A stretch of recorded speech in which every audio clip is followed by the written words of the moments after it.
वस्तुओं की आवश्यकता होगी। मुझे किसी दुर्लभ यंत्र की आवश्यकता नहीं है दंडनायक। इस सूखे जलाशय की बीमारी ढूंढने के लिए मुझे बस एक कलश जल चाहिए।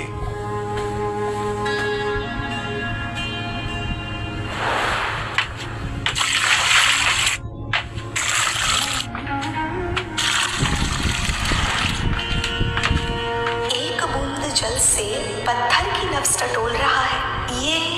ये तो प्राचीन रस विद्या है। शास्त्रों में लिखा है कि इस विद्या के आखिरी ज्ञानी सदियों पहले विलुप्त हो गए थे। तो फिर ये सड़क छाप भिखारी इस विद्या को कैसे जानता है? कौन है ये शख्स? जल स्तर बिल्कुल ठीक है, पानी नीचे मौजूद है, पर ऊपर आने के द्वार को किसी ने बंद कर रखा है। इस सुदर्शन कुंड के ठीक नीचे इसका एक गुप्त प्रधान यांत्रिक कक्ष है। हमें वहां जाना होगा। कुंड के नीचे यांत्रिक कक्ष? इसके बारे में लोगों को जानकारी नहीं है। प्रधान शिल्पी ने भी इसे नकार दिया था, पर हमें सदैव लगता था कि ऐसा कुछ अवश्य यहाँ पर है। पर इसे इनके बारे में कैसे पता? आखिर कौन है ये? तुम यहाँ खड़े क्या हो? उस यांत्रिकी कक्ष में हमें ले चलो। यांत्रिकी कक्ष?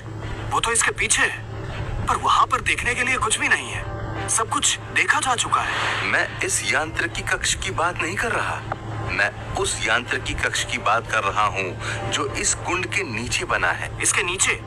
तू पागल हो गया बुड्ढे? ऐसा कोई कक्ष यहाँ नहीं है, और ऐसा कक्ष कोई बनाएगा ही क्यों? ये तुम्हारे समझ से बाहर की बात है शिल्पी सोमदत्ता। कोई बात नहीं, मैं तुम्हें आज उस कक्ष में ले चलता हूँ। मुझे मेरे नाम से बुलाता है बुड्ढे? चुप रहो। अगर ये कह रहा है कि वो हम सबको उस कक्ष में ले चलेगा, तो हमें इसकी बात माननी चाहिए। चलो।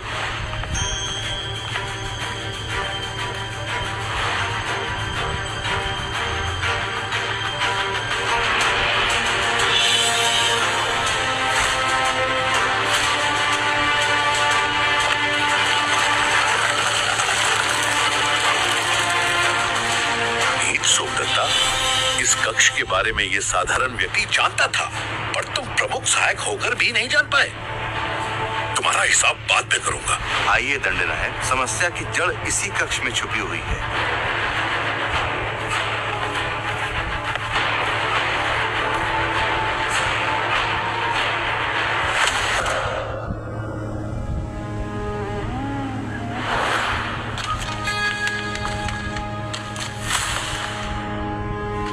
तो ये है असलियत। 5 अलग अलग चक्र एक महाचक्र से जुड़े हैं। इसी अद्भुत संरचना के कारण इसका नाम सुदर्शन रखा गया था। पिताश्री, मेरा अनुमान सही था। मैंने कितनी बार प्रधान शिल्पी श्रोणिक से इस खुफिया प्रारूप के बारे में पूछा, पर हर बार उन्होंने मुझे डांट कर चुप कर दिया। उन्होंने हमसे झूठ बोला। अगर आपको ऐसी अनुभूति थी तो आपको राजशिल्पी के विरुद्ध बोलना चाहिए था कुमारी। अपनी प्रतिभा पर विश्वास करना सीखिए। ईश्वर, कुमारी कृतिका से सम्मान के साथ बात करो। तुमने अभी तक समस्या का समाधान नहीं किया है। क्षमा करें कुमारी।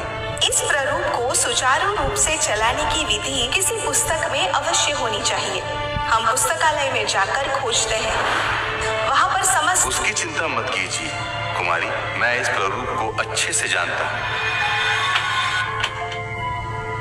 लगता है यहाँ पर किसी ऐसे के हाथ लगे हैं जो नहीं चाहता था कि जल प्रक्रिया ठीक से चलती रहे।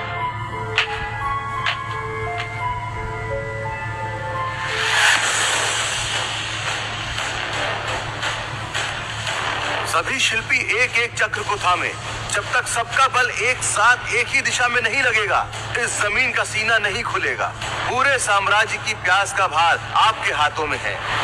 जोर से और बलपूर्वक घुमाओ, और जोर से घुमाओ और आगे की तरफ छोड़ दो।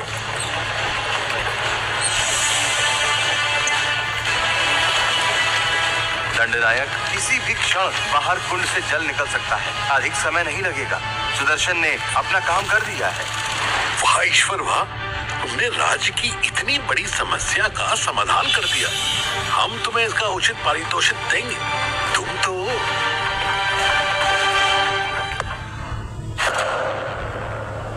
ये क्या हुआ? ये रुक क्यों गई? ये कैसे हुआ? अब तक जल को बाहर आ जाना चाहिए था। इसका तो अर्थ है कि ये क्या अनर्थ हो रहा है यहाँ?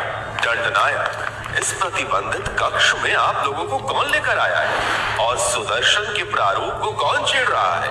मैंने अपनी पूरी जिंदगी इस मनहूस कक्ष को दुनिया से छुपाने में गुजार दी ताकि साम्राज्य पर कोई घोर आपदा न आए। ये यंत्र कोई वरदान नहीं है दंडनायक, ये संरचना पूरी तरह से शापित है। सुदर्शन कुंड की संरचना को इसी कक्ष में आकर ही ठीक किया जा सकता था।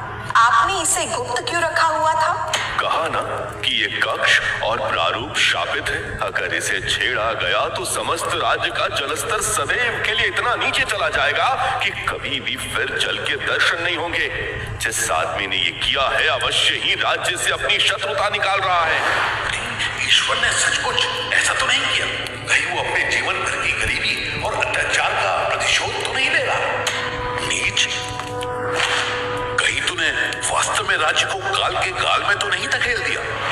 बोल ईश्वर, उत्तर दे, कहीं तू समूचे राज्य का सर्वनाश तो नहीं चाहता है?